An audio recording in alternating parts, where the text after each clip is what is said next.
आइए बच्चों, तो अब समझते हैं इस कविता का भावार्थ पंक्तिबद्ध तरीके से।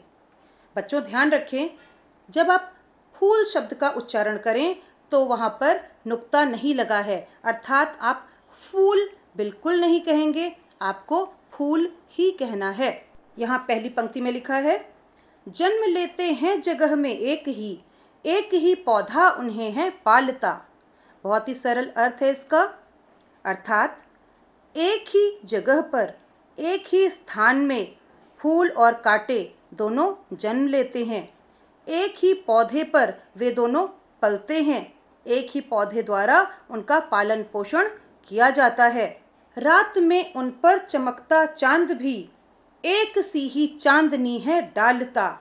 अर्थात जब आकाश में चांद अपनी शीतल चांदनी फैलाता है तब वह दोनों में कोई भेदभाव नहीं करता, दोनों पर समान रूप से अपनी चांदनी अर्थात चंद्रमा की रोशनी वह फैलाता है। अगला पद देखते हैं, मेह उन पर है बरसता एक सी उन पर हवाएं हैं बही। मेह अर्थात बारिश, दोनों पर बारिश एक समान ही होती है। जब बादल पृथ्वी पर जल बरसाते हैं तो दोनों पर कोई भेदभाव नहीं करते, दोनों पर समान रूप से बरसाते हैं। एक सी उन पर हवाएं हैं बही, जब हवा बहती है तब वह उन दोनों पर समान रूप से बहती है, कोई भेदभाव नहीं करती।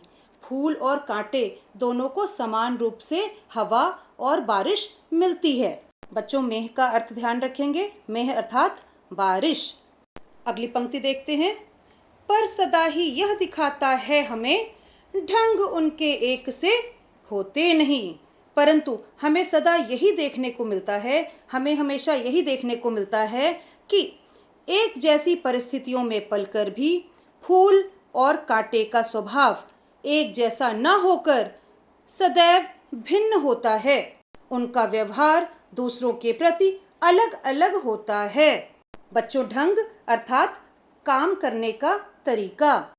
अगला पद देखते हैं, छेद कर कांटा किसी की उंगलियां फाड़ देता है किसी का वरवसन।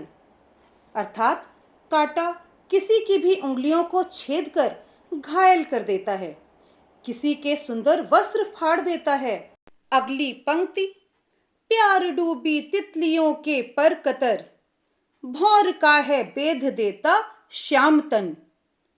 फूलों पर आकर्षित होकर सुंदर तितलियां जब प्यार से फूलों के पास आती हैं तो कांटा उनके पंखों को कतर देता है, काट देता है।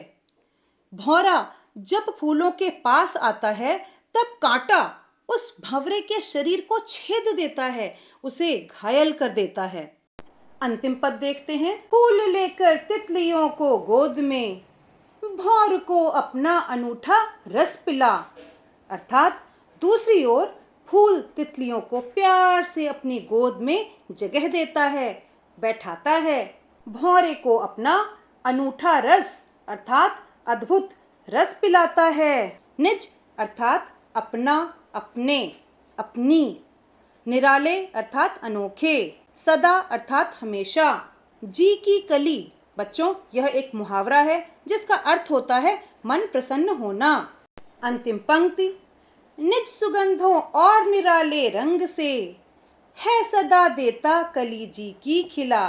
फूल अपनी मनमोहक सुगंध और अनोखे रंगों की निराली छटा से सभी के मन को प्रसन्न कर देता है, आनंदित कर देता है, हर्षित कर देता है। कवि अयोध्या सिंह उपाध्याय, हरिऔध। कवि ने यहाँ फूल और कांटे के माध्यम से बताना चाहा है कि मनुष्य विशिष्ट कुल में, अच्छे खानदान में जन्म लेने से नहीं बल्कि अपने अच्छे कर्मों से ही बड़ा बनता है।